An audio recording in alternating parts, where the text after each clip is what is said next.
Welcome to Money Sense. I'm your host, Jill Economo, Director of Community Relations at Ellenbecker Investment Group. Today on Money Sense, we're talking about what it really means to show up as a leader when it matters most.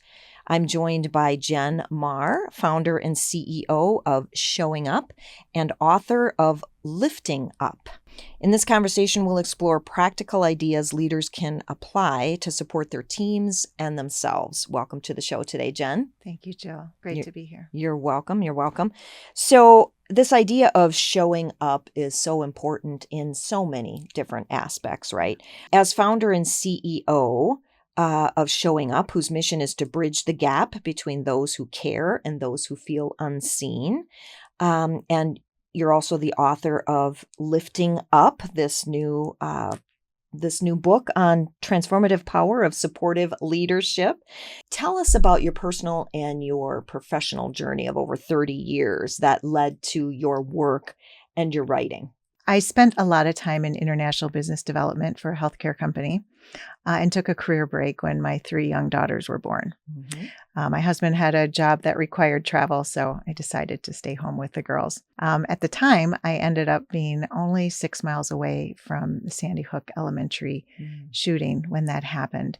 Now, being a business development executive internationally, my brain is always one that wanted to make something better. And to grow something. So being involved in a crisis response at Sandy Hook, my mind was just constantly watching what was happening. I was in the school every week and watching the behaviors of what was there to support that school and what was working and what wasn't. Just 4 months after that, believe it or not, I was 700 yards from the finish line of the Boston Marathon when the bombs exploded. Oh my goodness. Now I had dedicated mile 26 to all my new friends at Sandy Hook, but I didn't even get there. I was 0.2 miles away from that. And so through that combined experience, one needing support and the other one giving it, it took a few years to sort things out. But what became very clear was that when humans are faced with a lot of stress and hardship or crisis or distress, we get awkward and our behaviors get off track. We think we're doing something. Sometimes we're not sure what to do and we don't do anything.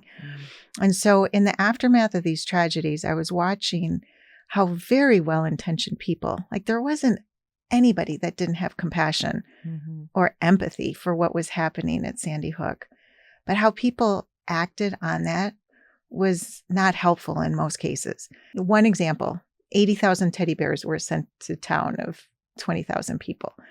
Warehouses and warehouses full of bikes and books and toys and teddy bears. And it burdened a community that was already struggling. Okay. So to me, it was an immediate indicator that sometimes even our emotions is not a good indicator of how to support people around you that are hurting. So it really took me in a deep dive of human behaviors, human suffering, human responses to those around us that are going through difficult times. And over the last decade, it went from just studying those behaviors to applying them to all different contexts, whether that's on a college campus or nonprofits that are working with a lot of suicide prevention, as an example. A lot of my work was funded by the New York Office of Mental Health and Suicide Prevention because it's upstream. A lot of times things happen and we respond to them happening, but this kind of work goes ahead of that. Okay. And so the same concept holds true in business or in any kind of an organization where people gather, that for too long, we've been waiting for the crisis or the disruption or the uncertainty or the layoff to happen. And we haven't developed the human behaviors and the skills to get ahead of some of those things to, number one, be ready to support them, or number two, in many cases, to prevent some of them from happening. And, it's unfortunate because our kids, actually, I don't think we're not taught those skills. No. It's something that we really have to own ourselves and go seek out, how do we be the boots on the ground? How do we be the answer to what somebody needs? Like you said, compassion, there's no shortage of that. It's just what does a person or a group of people or a community need in order to thrive on that flip side of that tragedy, right? Like you talked about being involved with a number of very sad situations with Sandy Hook and then, of course, the Boston Marathon. How has your approach helped people lead and support others in a world marked by disruption, uncertainty, and emotional depletion? Yeah. Well, the question is answered best by helping people understand what's happening in our world and how we're responding to that. Because everything is different than it was even 10 years ago when you think about it. And our bodies are under sustained stress. We're not at a point of stability anymore. We're not at this point where all old forms of business, all old forms of life really kind of had you coming back to a point of stable. And that's not happening now. And so to help people get through it, first we want to help connect the dots of what's happening. And when there is sustained pressures, our bodies are not equipped just to stay stable. We kind of stay in this constant stress alert. And in order to overcome that, we have to be able to lean on each other. It's just how our bodies are wired. You just take any situation that you're going through. If you're handling it by yourself, it makes it a lot worse. You know, sometimes we feel like, I got to get this off my chest. I can't deal with this myself.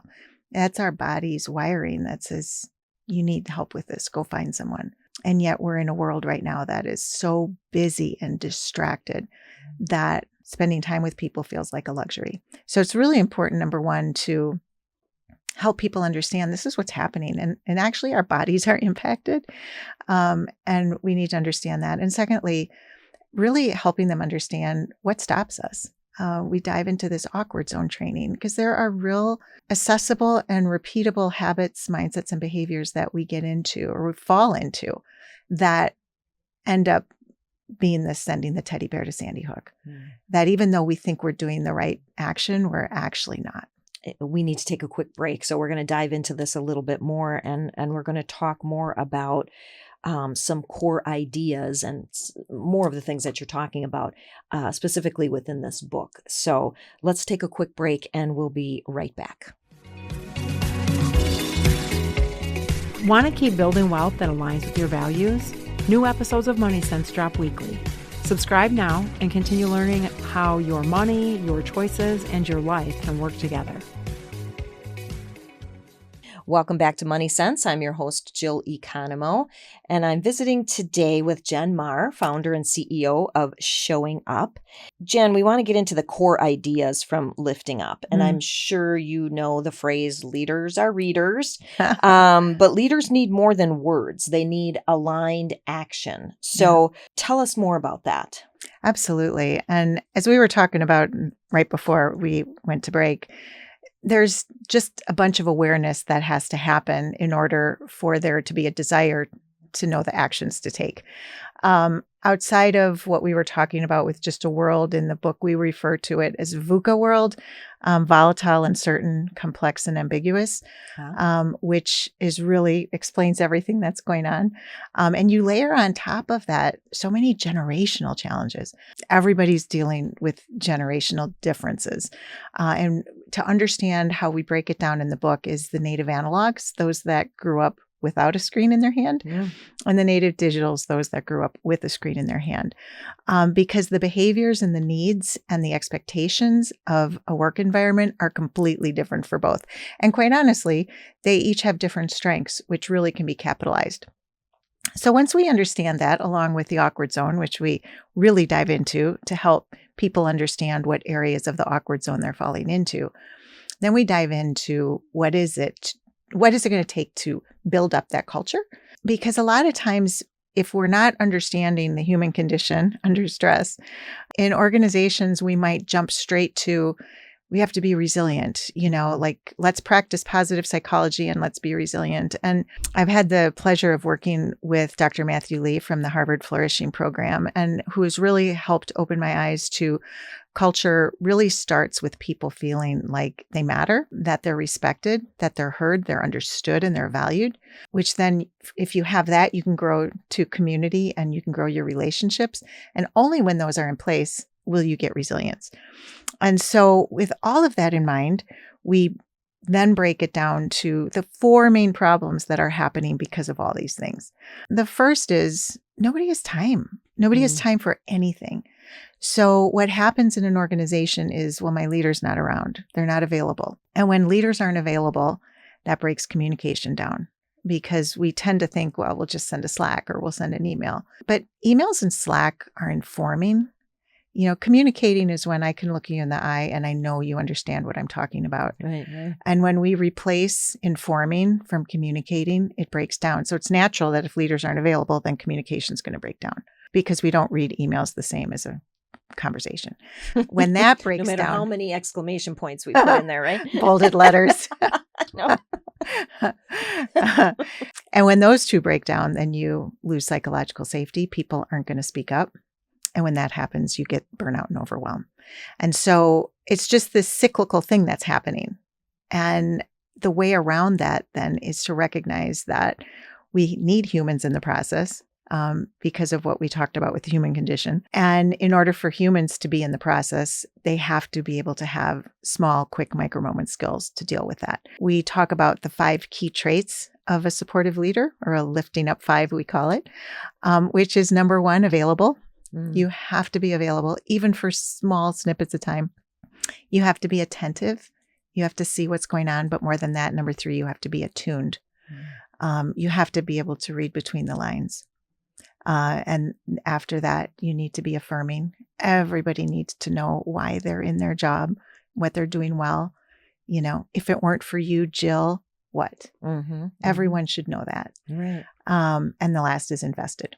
So that's really what we break down to. If we can get leaders to understand those 5 key traits and use them against the core 4, that's where we make progress. So all the skills in the playbook in this book, the whole last section of Lifting Up is a playbook.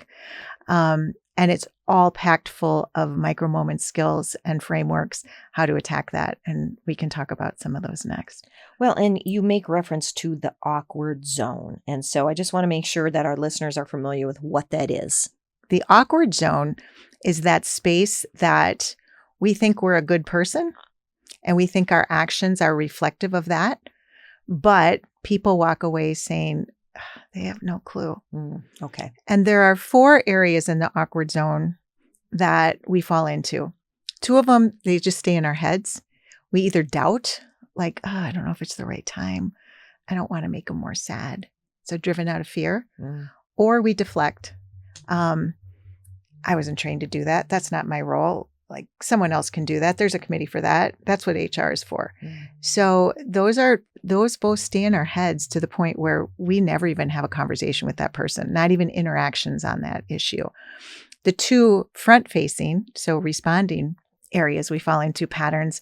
One is the boss that's the fixer, like just, okay, do this, try that, go there, do this, without really understanding and validating and acknowledging what that person's going through. And the other one is if I'm talking to you and I know something major is going on in your life and I don't even bring it up, that's the avoider.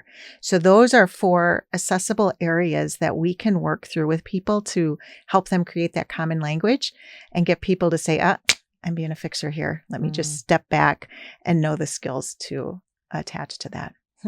What reminds me of the quote that people don't care what you know until they know that you care, right? I mean, that plays into that so much. Tell us how disruption and human stress impact teams. Humans under stress, pressure, anxiety tend to isolate. It's how our body's wiring goes. It's like almost this protective mechanism, when in fact, our wiring, like what we were just talking about before, like, I got to get this off my chest, is signaling to us that you need someone to help you through that. So as we're going through difficult times, people more than anything need support, but they're isolating more. And I'm sure you've seen the statistics, they're off the chart with loneliness, isolation. Yes. Yeah. And so as people are getting stressed out, they're wanting to spend more time alone, which is just making the problem worse, which is why Lifting Up is all about how a leader plays a role. And it kind of goes down the chain. Like, people have to look out for each other. And we have to be able to talk people through this and work together. And it will save time ultimately. We think it's going to, oh, there's so much time. I don't have time for that. You don't have time not to do it, because Right, right. avoiding the hard conversations and just ignoring those areas of the awkward zone, just letting those play out is really what's causing a lot of this to begin with. It's that letting people know you care piece before you go into You're not in trying this to fix alone. it. And I got your back. Yeah. We'll get through this together. I'm here to guide you through it. Yeah. That's what a good leader does. Yeah. Yeah. Well, give us a simple framework that can make supportive leadership doable. Well, I would start with one of the key frameworks that we really love to talk about is just the fast and frequent one-on-one. In the old world, we used to have one-on-ones that were agenda driven. It'd be 30 minutes and you sit down and no one has time for that, obviously, but that's not even effective anymore.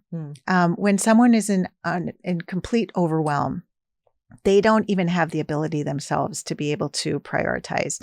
And if they have 10 tasks on their plate, they get overwhelmed just by trying to figure out what they will tackle that day. So we kind of pair two skills, which would be the fast and frequent one-on-one with what we call capacity and demand, and training leaders and teams to know how to be quickly aware of, okay, Jill, that's what's all on your plate. Today, just focus on that. I'm giving you permission to put all those other 9 items aside, and I just need you to do this today. Because that gives clarity to the person, removes the overwhelm, and also gives the leader a better sense of what's actually getting done on my team. You talk about all these things and the human the human element of it all. And I just think about conversations recently with AI. And I'm thinking, how on earth are we going to, is there even conversation about how AI can take over in certain capacities? And, you're talking about this compassion, empathy, showing up for somebody that cannot be done through AI. And so, certainly AI has its place. Don't get me wrong. I'm just thinking about these things you're talking about and how AI has been a topic of so much conversation lately. I don't see how that comes together when we are needing to care for each other and care for those that care for others. Well, the funny thing is about AI and this, sometimes AI is more supportive than the human, because when the human's not available, the person can go into AI and just say, this is terrible, blah, blah, blah. And AI will say, oh, I know it's terrible. Like, here, why don't you try this? Right. And what that's doing is it's taking us apart from each other. Yeah. And so if we don't build back the skills to be that person, we're just going to stay more and more isolated. And AI is actually really good on some things. But when it's taking what a good leader should do to develop team cohesion and develop effective, loyal teams that are going to be far more productive, you're never going to get a collaborative, innovative team if everyone is just on their own on AI. Right. And so we need those leaders to pull that all together. Well, you talked about the importance of looking at somebody and building that connection. And certainly looking into the eyes of a robot is nothing like looking into the eyes of an actual person to make that connection, right? Well, we're going to take another quick break, but when we return, we're going to learn more about where the rubber hits the road. So stay tuned and we'll be right back. Want to keep building wealth that aligns with your values? New episodes of Money Sense drop weekly. Subscribe now and continue learning how your money, your choices, and your life can work together. Welcome back to Money Sense. I'm your host, Jill Economo, Director of Community Relations at Ellenbecker Investment Group. And I am talking in our last segment, continuing our conversation with Jen Marr, founder and CEO of Showing Up. And we're talking about her book, Lifting Up, and some of the great nuggets that are in there. In this last segment, we want to talk about where the rubber hits the road in terms of relational needs of empathy and support. So we know it's one thing to say, you need to be more compassionate or you need to have empathy. But what does that really look like? And what are the tools to really show up in life and work? It's such a great question, because for the last decade or so, we really have taken a deep dive into EQ, right? emotional intelligence. And so we're very aware of emotions. And empathy and compassion obviously are great emotions for caring for people, but they are emotions, they're nouns. And as we saw in the aftermath of Sandy Hook, nouns don't mean you're going to put the right actions to them. Mm-hmm. So when we talk about empathy as a skill, it's not a skill, it's a feeling. And if we really want to break through some of these things, I almost want to take emotions out of the equation. Because when you're a leader in disruptive times, it's not helpful to say, be empathetic, be compassionate, be vulnerable. Like you don't have even time to think about that. You don't what does have that time mean? to, what does that mean? Yeah. Like, and so that really is where my research has gone, because we can have good emotions, but the awkward zone shows us we have opposing emotions. We'll have denial or fear or doubt. So let's take emotions out of it and let's just have real solid skills. It should be as pragmatic as any other skill in the handbook. And so one of the areas that we really focus on are what leads to so much of this is the right conversations aren't happening in the first place. Every single awkward zone scenario is a reflection of no conversation happening or conversations done poorly. And again, like stepping back, leaders weren't trained for this. It's a different, we used to have a workplace where it says, leave it at the door, Right. Work is work, home is home. Mm-hmm. But work and work isn't home and home. It doesn't work anymore. The lines are blurred. There is no door anymore. And so how does that look? And so all of a sudden leaders are like, well, wait a second. I don't know how to have these conversations. That's HR's job. But it's so prevalent that we have to put it in the hands of the leader. One of the biggest areas we train and work on with this book is what we call the supportive conversation method. And the supportive conversation method is made up of a bunch of different frameworks that really walk leaders through all the different kind of conversations they need to have. Like one we start with is the unexpected support needing conversation. So we've all been in that situation where all of a sudden, like, you run into someone and they have tears in their eyes, or you're in a meeting and someone blurts out something. And at the moment, you can't deal with it, but you can't ignore it either. Mm-hmm. So we have a simple framework how to acknowledge, redirect, and follow up under that scenario. But everything kind of leads to what we would call the support giving conversation, which is a very simple framework of this is what you need to do. Your first conversation should not be offering anything. You are literally walking through these steps to really understand what's going on. And so make sure you do this, ask this, do this, do this. Then you take a break. A support giving conversation should never end with the exact solution. What it should be is, I've heard you. Let me get back to you with what I think I can do. Because that leaves the employee feeling seen. Mm-hmm. You haven't just thrown up on all over what they've said with your own thoughts. And it gives you time to really sit back and reflect on what you can do, and look at all different avenues. What do I do as a leader? Who can I connect them to? Or what resources do we have as a company? And then the follow-up conversations. And then the third area that we look at under the conversation method is support seeking. Now, if we have leaders that are very well versed at support giving, then we train up the next level that knows how to go to you for support, right? And a big part of that, Jill, is like understanding, what have I tried to solve for it myself, right? I think some people get tripped up. They're afraid to ask for support. They're afraid to speak up because they're not quite sure. What do I say? How do I do it? How do I frame that? And so we built out a framework for that so that they have confidence. And then especially if the leaders know how to respond, that's how you're really going to start having these conversations. These should not be long, emotional conversations. The best supportive leaders that I love are sports coaches, because they have an injured player. That player's on injured reserve. What are you going to do for your team? They're accountable. They're accountable for the game plan. They're the ones driving it, but they have to have that team cohesion. They have to care for those employees. They have to guide people through hardships, through losses, through everything. And a good supportive leader is always shown in a good football coach. Interesting. So good. So good. Well, share with us first steps to showing up with steadiness and intention. So you talk a little bit about it and what you were just talking about before, but can you expand on that specifically with steadiness and intention? Yeah, steadiness and intention really means to really start leaning into those 5 traits of a lifting up leader, to really think about, how am I spending my time? How am I being attentive? How am I making sure I'm affirming this person?